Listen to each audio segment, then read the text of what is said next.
Hi guys, welcome back to my channel. If you're new here, welcome. My name is Olabisi and I basically on this channel talk about everything that has to do with career, business, lifestyle, digital, etc. So in today's video I'm going to be sharing how ways that you can use to identify your target audience, whether in terms of a professional or in terms of a business owner. So if you're very much interested, definitely keep watching. So identifying your target audience is very important in terms of your organization, in terms of your business as well, and it is really critical that you are able to break down who your ideal audience is or who your ideal client is, because I get to meet a lot of people and they just say, oh, my market's the kind of business I do is for everybody. But it's important for you to be able to have your ideal audience. Okay, so for example, you go to the hospital and then you need to see probably a dentist, or you have issues with your teeth. Basically, you will want to just see a general practitioner. You prefer to see a dentist because it's very specific in that field. Or you want to go to you want to get things for your children, for example.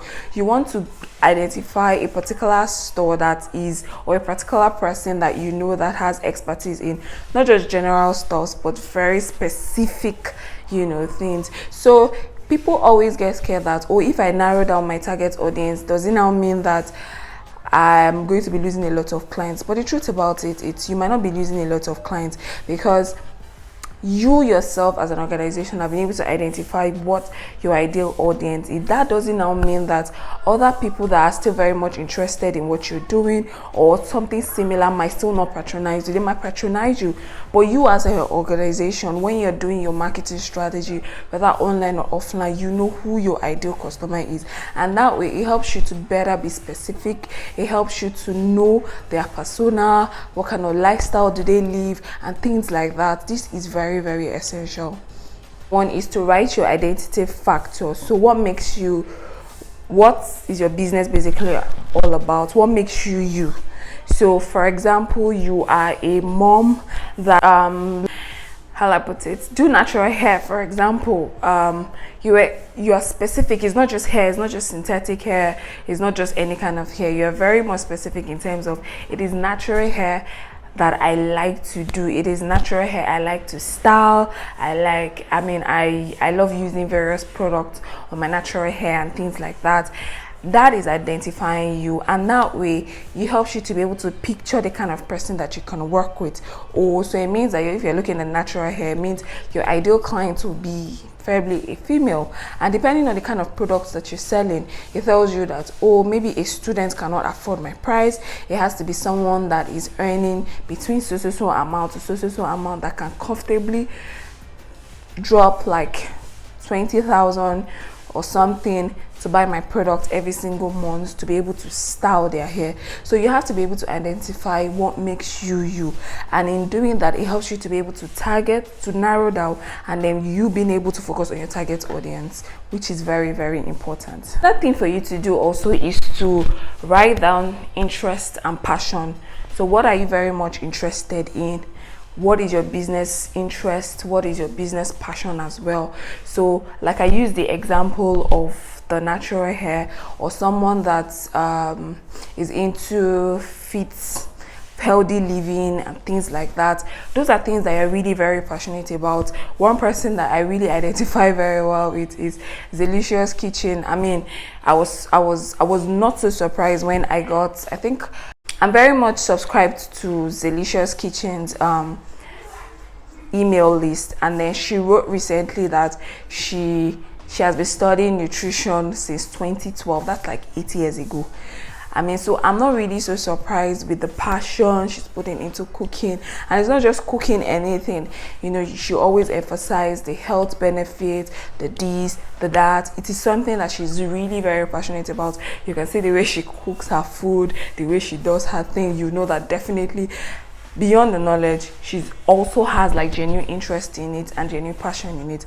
And having to create content like that, or having to identify your interest and your passion, helps you to be able to connect better with your target audience. So my final tip is see how you can marry both your factors and your interest and your passion, marry all of them together.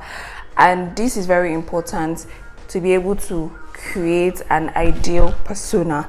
Like I already said, you having like an ideal persona doesn't have to mean that other people might not still seek your experience or expertise and things like that, but you know that these are not typically my ideal audience. So sometimes maybe you might have some products that might be able to meet their need, and most of the time you might have to like refer them to people that I know that are very much experienced in that. So you being able to identify your interest, you being able to identify what makes you helps you to be able to identify your target audience. And so when you do your marketing strategy, like I said, whether it is online or whether it's offline, it helps you to be able to be very specific and very direct. So you know that when a certain kind of person or a certain organization approaches you in terms of partnership or work together or collaboration together, you know that